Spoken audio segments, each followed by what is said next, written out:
So, first off, a correction for something I said last time. But first, we'll get into what the correction is after we talk about some stuff. So, in math, we have what we call implication. And we usually write it like this. A implies B. And that's how it's said. If you read this, you would say A implies B. But what this means is this. If A, then B. In other words, if A is true, then B is true. Right? And so here's an example. If Spot is a Dalmatian, everybody knows what a Dalmatian is, right? Yeah. Okay, all right. If Spot is a Dalmatian, then Spot is a dog. Is this a true statement? Yeah, it is. Yeah, right? Because in order to be a Dalmatian, you must be a dog. There's no way to there's no possible way that this cannot be true, right? It's kind of like that's what it means to be a Dalmatian. Is first you have to be a dog, right? And so the converse of a statement is what you get when you just reverse the implication, or when you reverse the arrow. And so I'm going to write it like this, but you would normally write it as B implies A, right? But it's going to be nice to be able to see this, right? So the converse is what happens when you just flip the arrow. And now we would say B implies A, and so if B, then A. And so in this case, this would say, if Spot is a dog, then Not what I'm true. it's not true. Spot is a Dalmatian. Now, it might be true. So it's not necessarily true that if A implies B, then B implies A. It might be true. But just this alone, with only this information, we cannot say whether or not this is true. Now, if you had some more information, like if you could say, Spot is a dog, and his mother's a Dalmatian, and his father's a Dalmatian. Oh, then Spot is a Dalmatian. But this alone, by itself, given only this information, we cannot say whether or not this is true. It might be true, might not be true. But in general, the converse is not automatically true, even if the original implication is true. But what is always true, given an implication that is true, one thing that is always true is what's called the contrapositive. The contrapositive is what you get when you negate both statements and then reverse the implication. So this is the logical symbol for negation. There's a couple different logical symbols for negation, but that's a widely used one. And so this reads, not B implies not A. In other words, and then to do our if-then, you could say if not B, then not A. Or more colloquially, if B is not true, then A is not true. And let's just see what this looks like. So, if Spot is not a dog, then Spot is not a Dalmatian. Is that true? Yes. Obviously, right? It has to be the case. Just like this, it has to be the case that if you're a Dalmatian, then you must be a dog. It's a prereq that you're a dog before you're a Dalmatian. And so we could say, well, then the contrapositive, if you're not a dog, then you can't be a Dalmatian, right? And so given any true implication, the contrapositive is automatically true. This will always be true no matter what. This may or may not be. We don't know. In some cases it will be, in some cases it won't be. Why am I bringing this up? Well, we started off by proving the Pythagorean theorem. And what we proved was given, and I'm going to do this kind of in symbols, right? If you have a triangle, ABC, if it's a right triangle, so the way I'm going to do that is like this. If that's a right triangle, then a squared plus b squared equals c squared. We proved that. That is the implication. If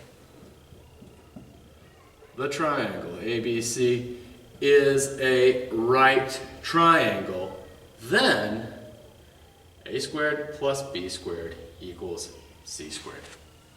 That is what we proved. And then at some point, I was reviewing the video and I heard myself say, we were doing some stuff and we did, we had a big old triangle here and we had the AZ and the BZ and the CZ. And I said, well, and we proved that this was true. And we said, okay, well, we know this. It satisfies this. This is true. Therefore, it's a right triangle. What did I just do? I did the converse, right? I said the other way around. If a squared plus b squared equals c squared, then this triangle, ABC, is a right triangle. Now, it happens to be true, but it does not follow from this. There's other stuff, just like if Spot is a dog and his mother's a Dalmatian and his father's a Dalmatian, then Spot is a Dalmatian. It's the same thing with this. If this is true, there are some other facts that we will actually go into in this class that make it true that it must be a right triangle, but we didn't know that. And I didn't want you coming away thinking that I had done this logical error, which I had. But that's why I wanted to go into this, because I didn't even notice that I'd said it until I was reviewing the video, and I was like, uh-oh, I said this. It does happen to be true, but not because of this. We never proved that. We don't have the tools yet to prove that this is true. There's more going on here, just like there has to be more going on here for this to follow. There has to be more going on here, and indeed there is, but this does indeed follow. It will turn out to be a right triangle, but we didn't know that. But then, so that was the error that I made, but what the point I was trying to drive home was we could at least check the contrapositive, and that's why we were going through that whole, let's just see, we have a right triangle, let's test the Pythagorean theorem, because I was testing this right here. And so, if not that, so if a squared plus b squared is not equal to c squared, then this triangle ABC is not a right triangle. And that was the point I was trying to hammer home. Was like, and that's what I said, like, we don't need to do this. The thing that we're going to do with the axes and the graph and stuff like that will be sufficient. That's all we need to do. But at least let's check this, because if we found out that this didn't happen, right? If we had our triangle AZ, BZ, CZ, and we did some calculations and found that it was the case that AZ squared plus BZ squared is not equal to CZ squared, then we'd say, well, stop right there. This thing is not a right triangle just because of this fact right here. And so we could stop and say, all right, well, all hope is gone. Let's not continue on with our proof. So I just wanted to check, that's what I was saying, that we would check that just to make sure. But then again, that doesn't prove it, right? That it was just like, it's just a suggestion, like, let's just make sure that this doesn't happen because that would negate this, etc., etc. So, okay, are we all on the same page? Cool, okay. So, all right. Now into the main topic for today. So remember, you guys are going to have a quiz on Tuesday. And I might not even write anything on the board. I want you to draw 3 pictures. And by the time we go to take this quiz on Tuesday, you shouldn't even need to be told what they are, because I hope you've drawn them so many times that you're sick of it and you could do it with your eyes closed. But it shouldn't take more than 5 minutes. I might give you 10, but we're just going to do it at the beginning of the class. I'm not even going to like give you a piece of paper. Just want you to bring your own sheet of paper, okay? And you do it, hand it to me, and then we start on with class. You remember, what were two of the things I told you got to draw? What were they called? 540, 590, and the 3060. Yeah. Drawn and labeled. And today we're going to talk about, there were two things that I didn't say what we're going to write on there. We're going to figure that out today. And then I'll tell you the last thing that you've got to draw. So, okay. Here's a question. How do we measure angles? Like what's the unit we use to measure angles? We have largely used degrees, okay? And so let's think about this. We could think about it. Okay, so we could think about degrees as a way of chopping up a circle. If you have a circle, and like, you could think about this as like a compass, right? So if you have like north, south, and east and west, you would have these different directions, right? And each one of these would, the idea is, like, humans live on Earth, and there's basically infinitely many directions you could walk, right? And somebody decided, you know what, why don't we divide this up so that we could tell each other how to get somewhere if you're sailing or whatever. And we could say, well, if you need to go this much, we need to be able to measure this amount of a turn. One way of thinking about that is to think about measuring this on, in other words, dividing up a circle. Right now I've divided this circle into 4 pieces, right? So there's one here, there's one here, there's a direction this way, direction this way. We usually think about this as northeast, southwest, and blah, blah, blah, blah. In our class, and for the rest of the time you're in math, anytime you're dividing up a circle, we start here. So instead of north being up here, you could think about it as being there, which is interesting because that's east that way. That's literally north right there. So anyway, but the idea is here, and how many degrees, if you haven't moved at all, what do we call that? 0 degrees, right? So here's 0 degrees. And let's just start, and this is the way we're going to do this forever and ever. As we start to move in this direction, once I've gotten to here, it's how many degrees? 45. No, 90. All the way up, right. All the way up is 90, okay? And now, once we go to here, we're at how many degrees? 180. 180 degrees. Bring it all the way back down to here, we're where? 270. 270. And then we're back here at what? 360. 360, which is the same thing as 0, right? It starts to repeat. And if I add 90 to 360, we'd be at what, 450? But that's the same thing as 90, right? And you could just wrap around here as many times as you want. You're never going to get, you never need to actually get to 360, etc. But at any rate, okay, so this is the way you're going to see this so often in class. Only the thing is, we don't really care about degrees. I have a question. Why did somebody, apparently, and a bunch of people agreed that it was a good idea to use 360? Why? What is it about 360? Is it entirely arbitrary? Probably not. It's not entirely arbitrary. 360 turns out to be what we call a highly composite number. Oh. This is entirely not necessary, what I'm about to do. But I think this is kind of cool. A highly composite number is a number that has more divisors than any number less than it.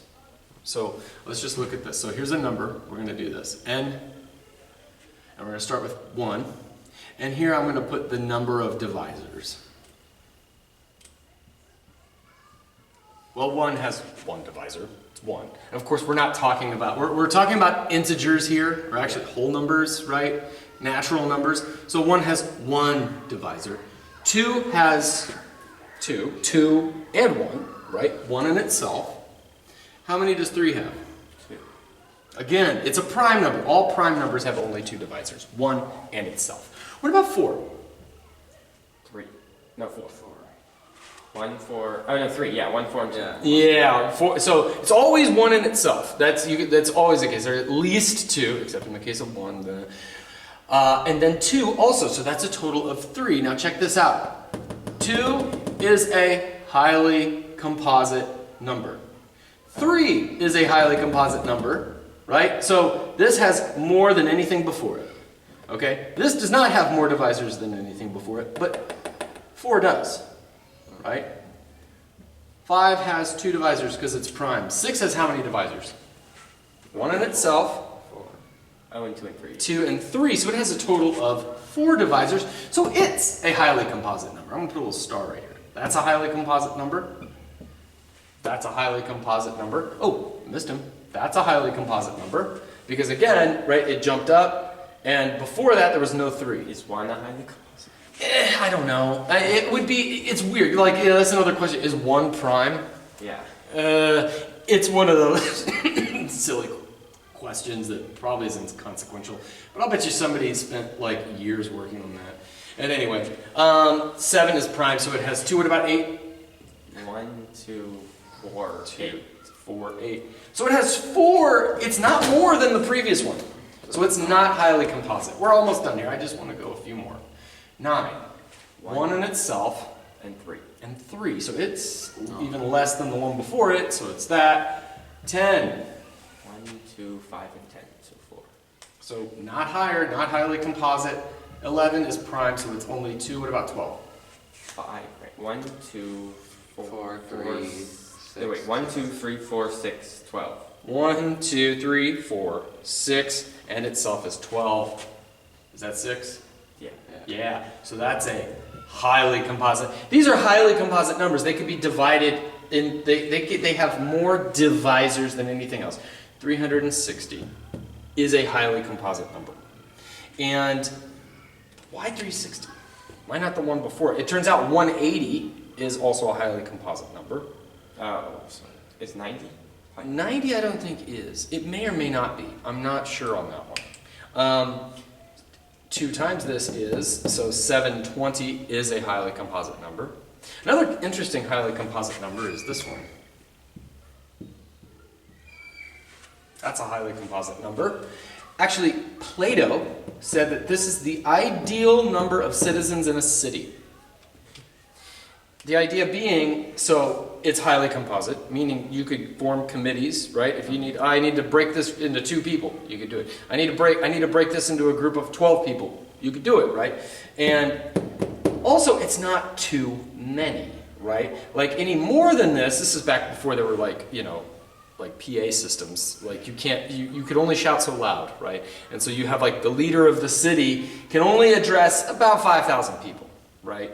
And so why not 5,000? Well, because 5,000 is not highly composite. This has way more divisors than anything else, right? So my whole point with all of this, and so, right. And so 360, my guess why we stop at 360 is because if you go to 720, that's a lot, right? It starts to get unruly. Whereas with 360, it seems like it's enough that you could give somebody a decent direction. But also, it's not so many that, like, if there were 50, 40 degrees, that would be really hard to this was very easy to figure this out, right? Yeah. 50, 40 would be much harder, and so on and so forth. So my guess is there's some kind of balance between, you want lots of divisors, but you don't want it too big so that it becomes unruly. It's my guess. I don't know. I don't know the history behind it. But it's certainly because it's a highly composite number that we've decided we'll use 360. So it's not exactly arbitrary. It's not like somebody just pulled a number out of a hat and said, okay, we're going to use 360. But it's not natural in a way that we're going to talk, in a way that we can't really talk about until you take calculus. Once you take calculus, I could show you exactly why this is not a natural, what I mean by it not being natural. But there is a natural way of dividing up a circle. So let me just ask you this. Every circle is entirely determined. That is, it's completely defined by one number. What's that one number? We call that. It's a special property that every circle has. Radius? The radius. Right? Now, you might be saying, well, hold up. I remember last year the general form of a circle looks something like this. And so technically there's 3 numbers that there could be. You could have an A, a B, and a radius. And that's true if you wanted to impose a coordinate system on something and talk about a specific circle. But kind of like we were talking about last time with a triangle, like when we're talking about triangles, you're just imagining some triangle just floating off into, somewhere in some abstract platonic space, right? But so in this case, we don't need the A and B to determine the circle. In fact, you could think about those as like you already have your circle of radius r. And if you need to locate it somewhere or slide it around, then you could start playing with A and B. But the A and B are not fundamental to the circle itself. That just tells you it's a location. So, in fact, it would be better to just say that the equation of any circle, if you don't care where it's located, why don't we just go ahead and slide it on to the center of your coordinate axes, and you have this. Does that look familiar? Yeah. Not just from last year, right? Looks familiar from Tuesday, right? Oh. Yeah. Hmm. Sure, yeah. Huh. Interesting that. We'll come back to that. So the thing is, okay, let me make sure I haven't missed anything I wanted to say. Yeah, that does look familiar. So maybe if we want to measure the angle, right, or think about how do we want to chop up this circle. It's the same thing, right? Like if I say measuring an angle or where do we chop a circle, you could think about that as being the same thing. I'm just saying it in different ways, right? But maybe if we want to find a way of determining where you are in a circle, instead of saying like 90 degrees or 180 degrees, maybe we should use the radius for that.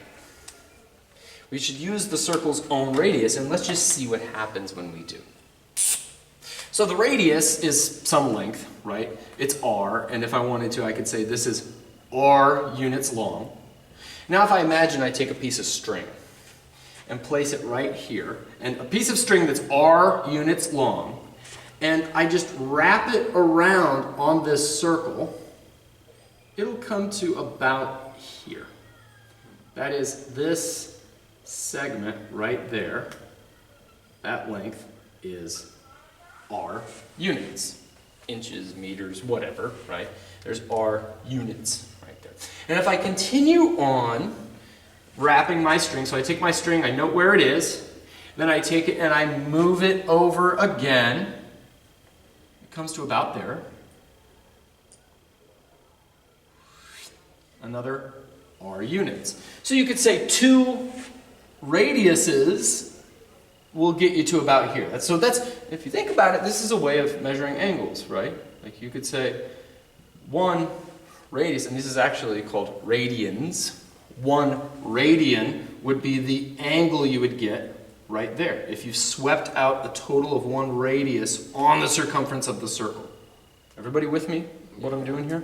If I say 2 radians, then the angle would be what we get when we go from here to there. So it would be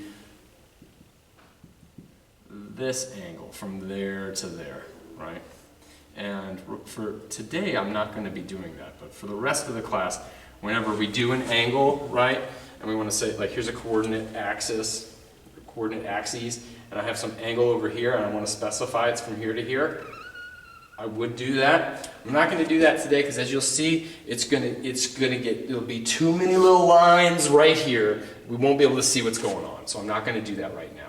In fact, I'm going to do it today by labeling things on the outside, just to give me room, right? Like normally, I would say this would be 1 radian. Or I would say from there to there would be 2 radians. And that's how we would do it. We're not going to do that today because I need room, so I'm going to do it on the outside. We're going to talk about this a little bit more.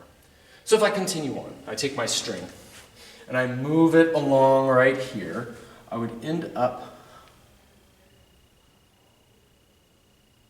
where 1 more r length would take me to about right there. And then, if I did this one more time, I guess I would end up down here somewhere. But let's say, so right here would be 4r, right? This would be 4, but I'm just going to do another r just to show the length, right? The total length of the string was another r. So you have 1, 2, 3, 4 r's bringing you to there. And you might wonder, what is this right there? In other words, I want to try to figure out, so we're coming up with a new way of measuring an angle. We call it radians.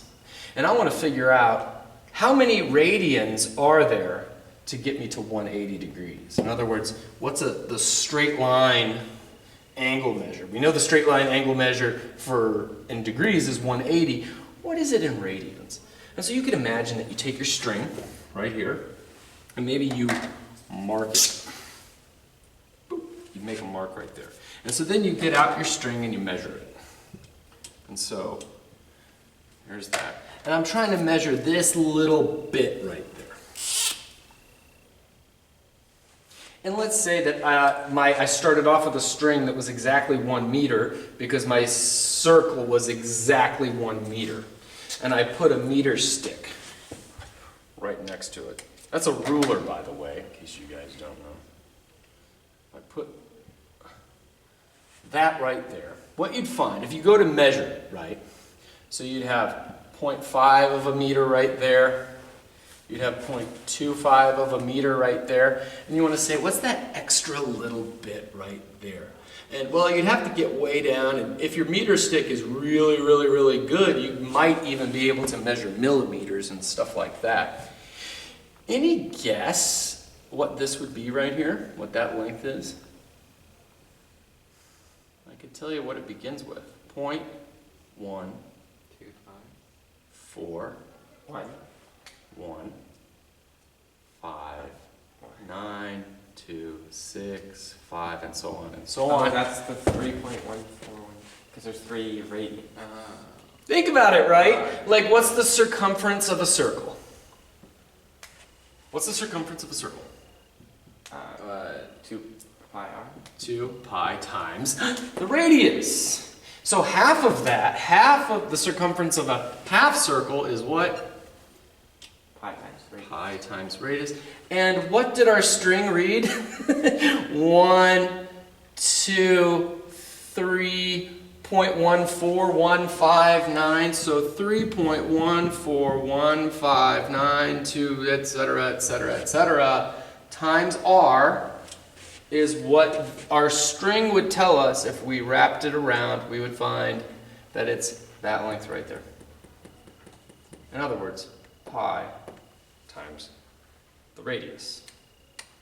And so how many radians is that? Well, it's pi radians, right? If this from there to there is 1 radian, if from here to here is a total of, like I said, this is going to get ugly, 2 radians, if this angle from there all the way to here is 3 radians, then if you go all the way to here, it's 3.141592, say, and so on radians, or in other words, pi radians.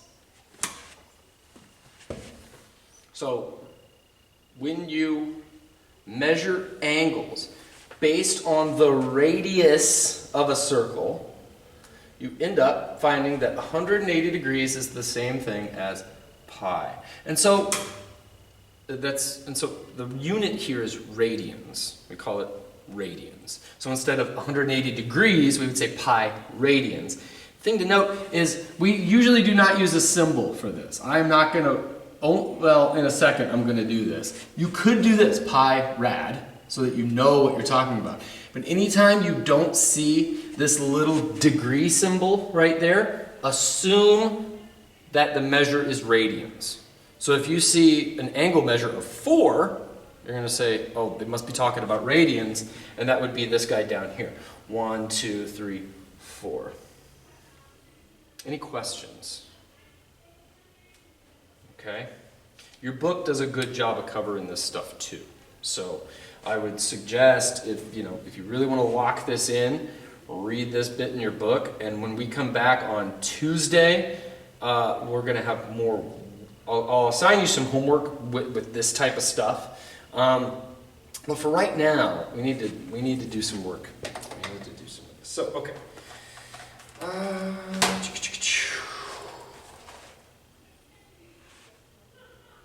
Okay, I didn't say it that way, that's fine. And so, okay.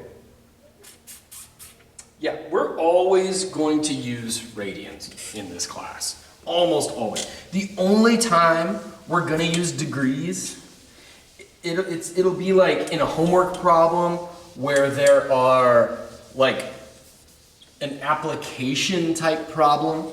Except here at the very beginning, like you're going to be converting between radians and degrees and stuff like that. But for the most part, you're only going to see it in application type problems. So like a plane is flying at a certain height and it declines by 30 degrees. That's when it's going to be given in degrees. For the rest of, but we're pretty much going to use radians for everything. And that's the measure I want to find. So if you remember, I told you that, for instance, the 30, 60, 90 triangle is 1, 2, root 3, and I said, we're going to write the degrees on the outside, 30, 60, etc. And what we're going to do is put the radian measure on the inside. And so, real quick, let's do this. So it'd be 1/2 pi for the 90. But okay, and so we're clear. Anytime we have 90, we're just going to do that. We're never going to use, like when we're actually labeling these guys on the inside, we're never going to actually label that guy. That always means 90 degrees. Or, what did you call it? 1/2 pi, or pi over 2. That's how I'm going to say it here. So let's figure out what I'm going to call the principal angles. And this is going to be the last thing on your quiz. So, just like with degrees, this is how many radians? 0. You haven't moved along the circle, have you? Right here. And we're imagining there's a circle. I don't want to draw the circle because that's going to get really ugly. But this right here is 0 degrees. It's also 0 radians. What was this guy over here? How many radians? Pi or 180. Pi radians. Okay? Now, I'm going to go ahead and get this on the board here. We have a conversion ratio now. Pi, this is one of the few times you're going to see me write this, rad. Normally, we wouldn't bother, but I'm trying to show what units we have here. We're going to come back and work with this a little bit. And in fact, I'm not even going to do it that way, just so that we have the actual units. I'm going to do it this way. Pi radians is 180 degrees. Therefore, this is what? If we come back by this much, what's my radian measure? Pi over 2. Pi over 2. It's half of whatever this is, right? If that's one of them, this is 1/2 of them. So that's pi over 2. Now let's count by pi over 2. Let's just do it this way. That would be 1 pi over 2. That would be 2 pi over 2. Is 2 pi over 2 the same thing as pi? Yeah. Cool. So 1 pi over 2. 2 pi over 2. 3 pi over 2. There we go. 3 pi over 2. And then 1 pi, 2 pi, 3 pi, 4 pi over 2, or 2 pi. So just like 0 is 0 degrees, and then you wrap all the way around, you're back at 360, 2 pi is the same thing as 2 pi radians is the same thing as 0 radians. Works just like with degrees. Now let's have some fun. Okay, here we go. If this is pi over 2, what happens if I bring it back by half? And I'm exactly halfway between. It would be what? Pi over 4. Pi over 4. And what would that be in degrees? 45. 45. Nice. So that's cool. So we'll keep that in mind for our. Actually, since we already got it, I'm going to go ahead and just put it here because that was the other triangle you needed, right? I told you you're going to have to do this 1, root 2, 1. We called this I told you to put those guys on the outside. What this is going to look like is you write a little pi over 4 right here. And pretty much for the rest of your life. Unless you go into engineering, which don't do that. I'm kidding. Anytime you're in math, you're always going to be using radians.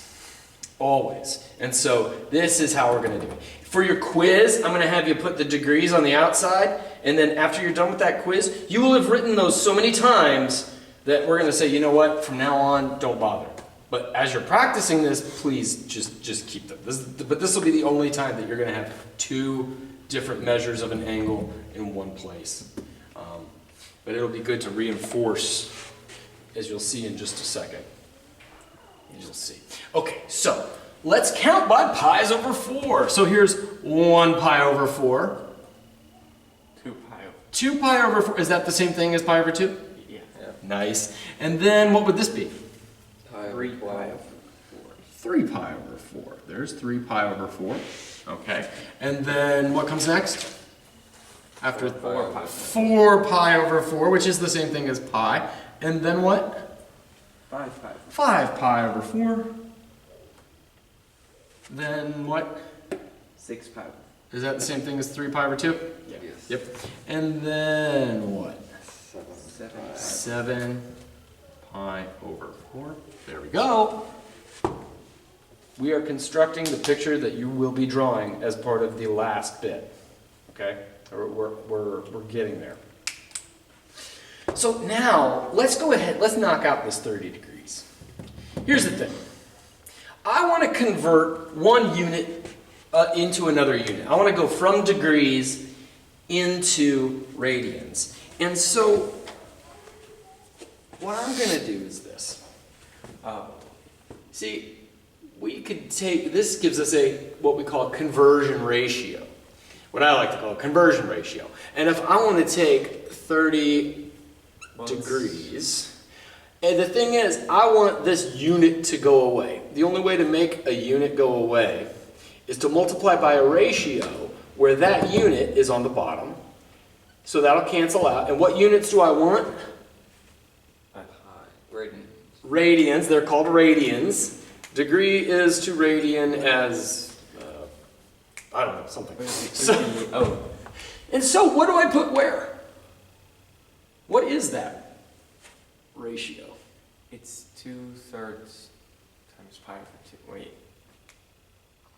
Well, Or 1. how many degrees are in pi radians? 180. 180 degrees for every pi radians. This is way easier than any, and I think the book makes it even more complicated. Like, it's this simple. Anytime you have an equality like that, you could turn this into a conversion ratio by saying, well, for every, and it's the same way with ounces and pounds, right? Like if you want to convert 2.1 ounces into pounds, you do the same thing. You say, okay, well, ounces is what I want to get rid of. Pounds is what I want to end up with. For every 1 pound, I have 16 ounces, and then you multiply them all together, and now you've just converted ounces into pounds. It's the same thing with degrees and radians. You just say, well, how many of which is which? And like, oftentimes in books, you'll see, to convert from degrees to radians, use this ratio. To convert from radians into degrees, use this ratio. And then you're trying to memorize two ratios. And you're like, wait, which one's which? Am I trying to go? Don't do it that way. Just do it the way that I suggest right here, where you say, this is the thing I don't want, it needs to go down here. I put the thing I want right here. And now I just have to remember that there's pi radians in 180 degrees, or 180 degrees in pi radians, and there you go. And so if you wanted to go the other way, you would just set, but we'd still set it up the same way. So here we go. Degrees cancel. All you're left with is radians, which is good. So we have 30 times pi on the top over 180 is what? Let's kill those zeros. It's the same thing as 3 pi over 18. So it's 1/6. So pi over 6, right? Because 3 goes into 8 6 times, so you have pi over 6. So 30 degrees is pi over 6 radians. Right there. No, I just multiplied the 90 degrees by 1/3. Say what? Like 90 degrees is pi over 2. Couldn't you have just multiplied that by 1/3? 90 degrees is pi over 2. Wait, oh, I see what you're saying. Yeah. So you could do another, what you set up was this. Pi over 2 radians is 90 degrees. Yeah. And so you're Multiply. saying So multiply both by 1/3. Multiply both by 1/3. And then, Yeah, oh, perfect, yeah. So you could say, well, 1/3 over here times 1/3 over here, and so you have pi over 6. That over 3 is indeed 30 degrees. Yes, that's another way to do it. That's a great way to do it. If you like that, roll with it. We're going to do this very infrequently. Yeah, but it's going to pop up in random places where you're like, oh man, I need this in radians. How do I go from what to what? What was the thing? And anytime, so just like you chose to use 90 and pi over 2, perfectly good. I chose to use this and that, totally good. You could have done it that way. You could have said, well, what do I need to divide this by to turn it into 30? And if you knew that it was 6, I don't know that. I need something more systematic, you know what I mean? Like, but if you see a trick like that, roll with it. That was excellent. So, okay, everybody with me that pi over 6 is 30 degrees? yeah. Okay, so I don't want to count by pi over 6. You'll see why in a second, but let's do 60 degrees. So 60 degrees is how many radians? Two pi. 2 pi. So pi over 3. Just multiply. There you go, right? That's it. I like that way. That's cool because we know that if you double that, you get that. So if you double that, you get 2 times pi over 6, which is pi over 3. Okay? So let's count by pi over 3. So if I want to draw a line for this measure, should it be up here or down here for pi over 3? Up, right? Because, well, on one hand, we know this is 45 degrees. We know that pi over 3 is 60 degrees. But also, and this is going to look weird, is that as this gets bigger, the number on the bottom gets smaller. But that actually makes sense, doesn't it? Like, if you cut this into 2, you cut it into 3, you cut it into 4, it should be getting smaller as you go this way, right? So let's count by pi's over 3. 1 pi over 3. Where's 2 pi over 3 going to be? Is it going to be, it's not here. 2 pi over 3 does not reduce. Yeah. Is it going to be here or here? There, that one. This one? You're wrong. Oh. It turns out, this is the same, so 2 pi over 3 Oh, yeah. is the same thing as 120 degrees. And so it's just 30 degrees past 90 degrees. Right? Like, if you're going this way, so here's 45 degrees, 60 degrees, 90, right? You add 30 on, well, you add the same amount to get a total of 60 again, right? Does that make sense? So let's count by pi's over 3. 1 pi over 3, 2 pi over 3, where's 3 pi over 3?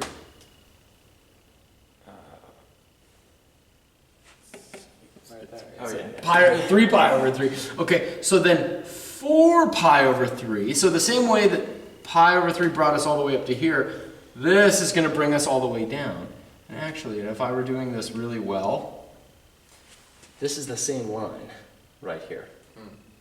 Right? The same way that this is the same line right there, same way that this is the same line right here, this is the same line right there. And if you want to play with that and like justify that to yourself, it's easy to do in degrees. And you could see like, yeah, 60, another 60, and then if you just add that up, 160, 2 60s, 3 60s, 3 times 60 is 180. So, you know, or if you're doing by pi's over 4, that's 45. 1, 2, 3, 4 times. 4 times 4, 45.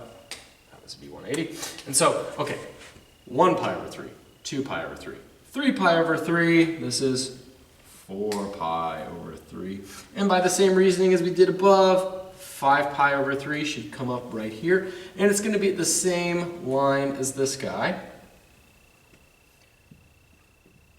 What comes after 5 pi over 3? 6 pi over 3, or 2 pi. Or 2 pi. 6 divided by 3 is 2 last time I checked, so 6 pi over 3 is the same as 2 pi, and we're back to where we started.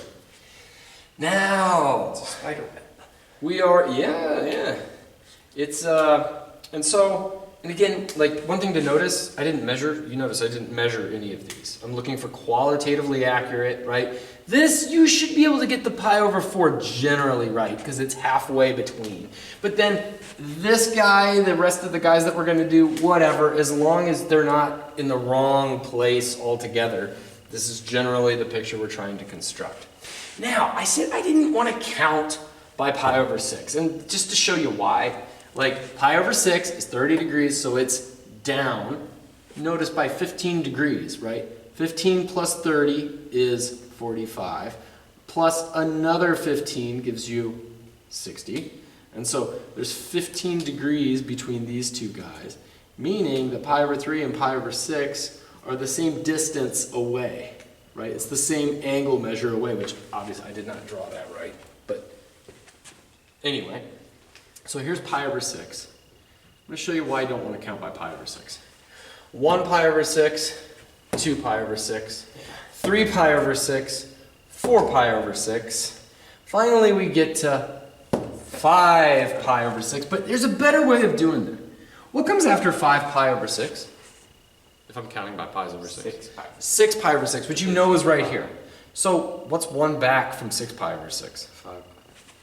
It's a much easier way of doing this, right? So if you, when you're working with pi's over 6, or in pi over 6, you want to know where it is, it's usually easier to go, wait a minute, hold up, where is 6 pi over 6? And then we go back. Okay, so if we're at 6 pi over 6, what's the next one? 7 pi over 6. And again, I don't want to keep counting because I'm going to hit that and that and that. So we could say, how many pi's over 6 is 2 pi? 12. Wait, 12. 12 pi over 6. So if I come back by 1, I'm at 11 pi over 6. This is the other thing I want you to draw. now it really is 5. Yeah, there you go. And here's a few things to notice.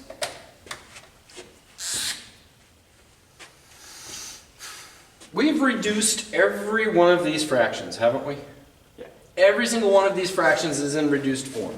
There's not like 11 pi over 6. There's nothing in there that's going to cancel out. So we are in its absolute reduced form. Check this out.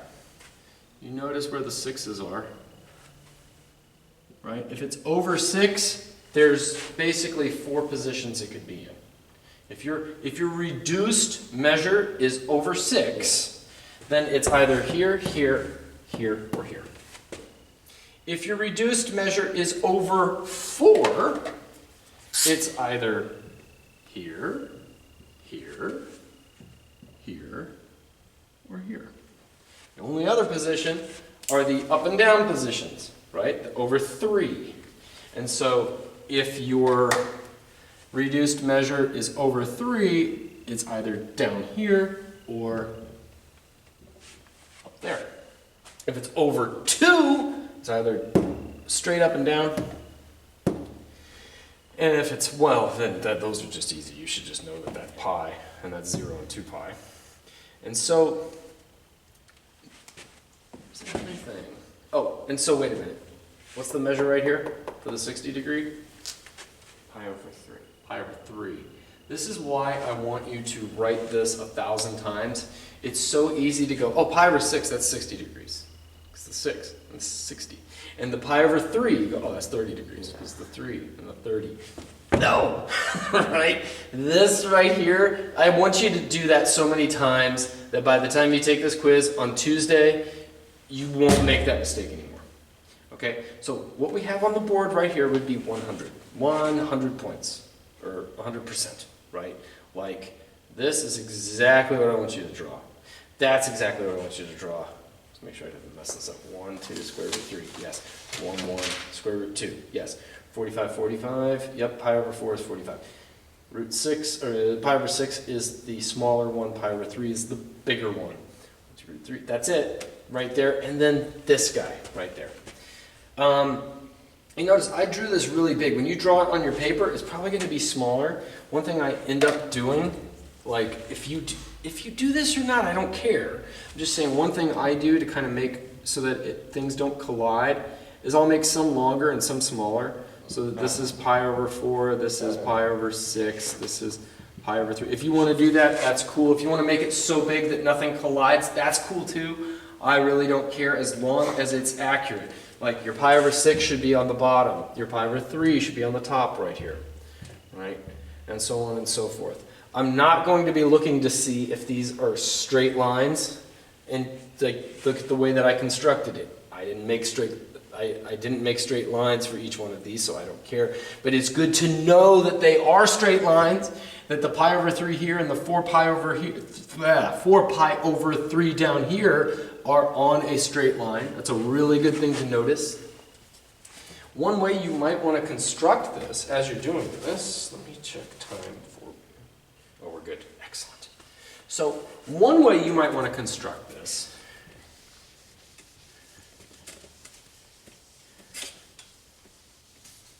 that anymore,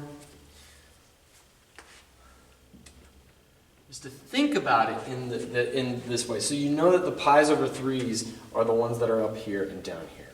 And so if you want, you could start like that and say, okay, there's my 1 pi over 3, 2 pi over 3. That's 3 pi over 3, so this must be 4 pi over 3. And this must be 5 pi over 3. Right? Something like that. Or maybe you start with your, although I think it's probably easier to start with these guys right there, so it's easier to draw. But as we go on, you're not going to be drawing the whole thing, right? Oftentimes you're going to be working with some radian measure of an angle, and the denominator is a 3, and so you'll automatically know that guy right there. If you're working with a radian measure and your angle is over 4, you'll know it's one of these. If you're working with it and the reduced radian measure is over 6, you know it's one of these guys in the middle. So you have your over 6s down here. You have your over 4s that are out in the middle. And then you have, going straight up and down, your over 3 group like that. Now, a couple more things I want to say about this. Are there any questions as to what I'm looking for the quiz? No. Okay, good. So, I want to do that. That's unnecessary. One thing to notice. Look at this thing that I've set up.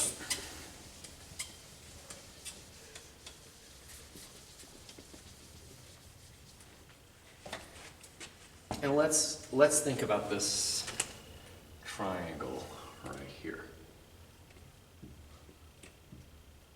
This one's pi over 3.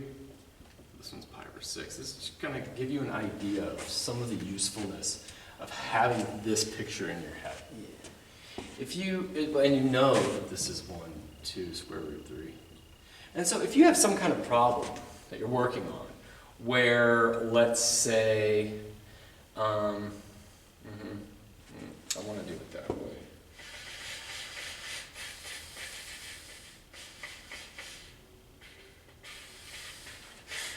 So you're doing something,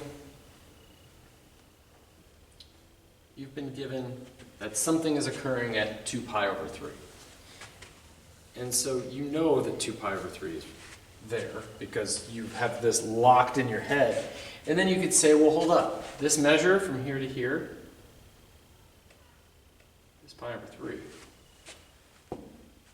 And I know that if that's the case, I could construct a triangle. Like you're trying to find what point this is right here. And you know that, well, a triangle with pi over 3 right there, this is also locked in your head. So you know immediately that this thing is 1, that this thing is square root 3, this thing is 2. And if you want to find like how far out that thing is, like maybe this is like northeast, southwest, and you know that you're supposed to go 20 miles in that direction, and you want to know what is the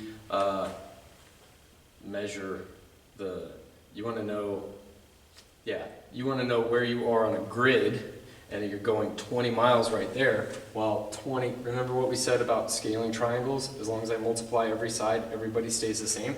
So if I multiply that by 10, that by 10, and that by 10, I could say, well, where you should end up is here at negative 10, comma, 10 root 3. And having this in your head right here, just having the picture in your head, does everybody caught how I did that, right? Yeah. I just took this triangle, put it down there, and then I just needed to scale it by a certain amount, right? Like that right there, there's a way to do this analytically where you have to take a bunch of functions and you plug some stuff in, and then you have to go, wait, was that the negative or the positive? Was that this? Or you could just look at it and go, oh yeah, you're at negative 10 and 10 root 3. This is just one of many reasons why having this and these things in your head are like really good. So there's two more things I want to do. One is this. Let's convert. We want to convert 7 pi over 6 into degrees. So you'll notice I did not write radians. Anytime radians is not written, it's assumed. Or anytime degrees is not written, it's assumed to be radians. And so we're converting 7 pi over 6 radians to degrees.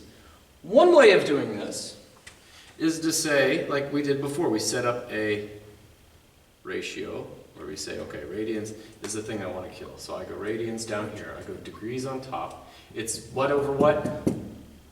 180. 180 over pi. over pi. And so I could say, okay, all on the top is 7 times 180 times pi. All on the bottom is 6 times pi. The pi's cancel. 6 and 180, that should be 30, Yeah. right? So 30, and so 3 to 10 degrees right there. Couldn't you just, whenever you have that, just plug in 180 for pi? Or, No, it won't work. Oh, yeah. oh, because the pi's what you can't. Wait.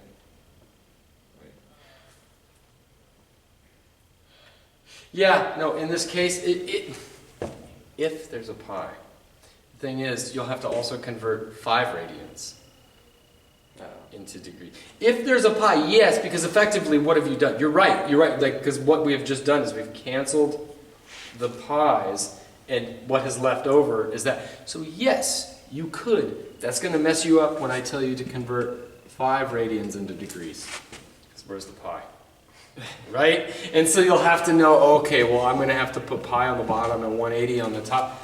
Yeah. And so, yes, in this case, where you have a pi in the numerator, then you could, but I wouldn't think about it like that, because that's going to mess you up. You want to know the systematic way of doing it.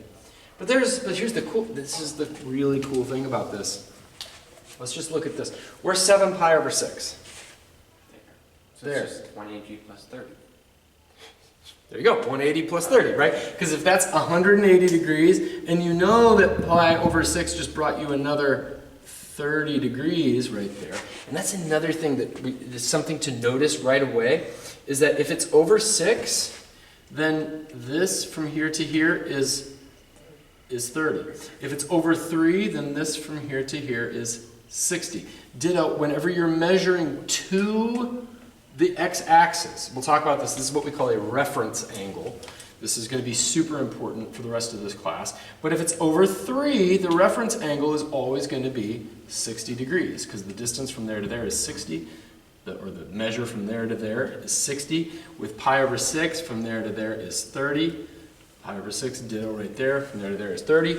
Pi over 4, the measure from there to there, or from here to here is 45. We're not going to be thinking about it in terms of degrees anymore. I'm just, So there's that, okay? So this is really, really useful for a bunch of different reasons. It's also natural in a way that you'll see in calculus.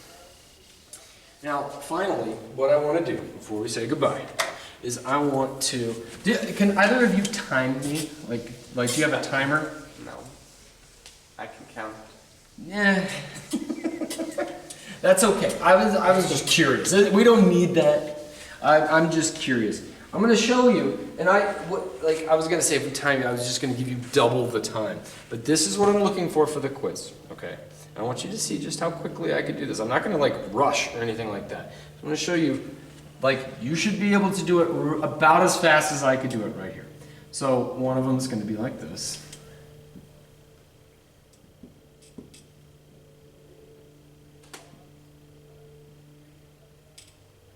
See, I'm not rushing.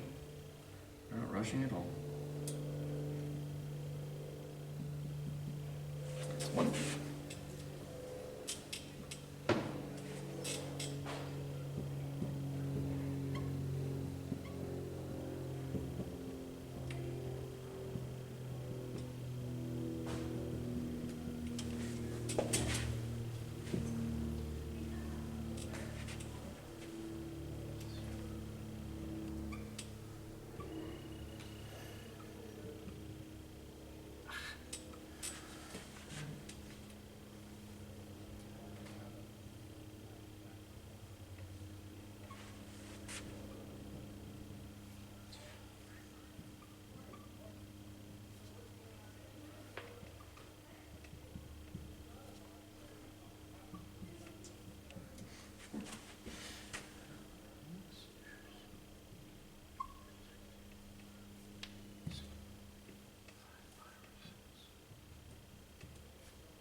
Did not take that long, right? You guys should not take that long. Like we'll be able to have a full class, right? It shouldn't be that bad. I want you to get so used to this. Do it so many times that you know where all of them are, right? Like it's because this is going to be so useful for the rest of this class. And for the rest of the time that you do mathematics, like this will be the way that you do degree, or like say goodbye to degrees. Everything's going to be radians. And the cool thing is, like, these are really the only ones that we're ever going to use in this class. Like, at some point we're going to learn how to find measures and stuff like that with things that aren't like this. Like instead of 30 degrees, say 15 degrees, which would be pi over 12, right? Half of that would be pi over 12. We'll learn how to figure out quantities involving pi over 12. But everything we do in this class, almost always, is from one of these, what I'm calling the principal angles. Rarely do you see anything besides any of these guys right here. And everything we need to know about them, all of the quantities that we're going to want to find from each of these, you could think of these as inputs to a function. Any of these inputs to a function, the outputs are entirely given by these right here. Like every bit of information you need to know for this class is right here on the board. So it's with some minor exceptions, like I said. Every now and then there's a way that you could find half of something or double something, but for the most part, yeah, this is that. So, all right, if there's no questions, have a great day, you guys.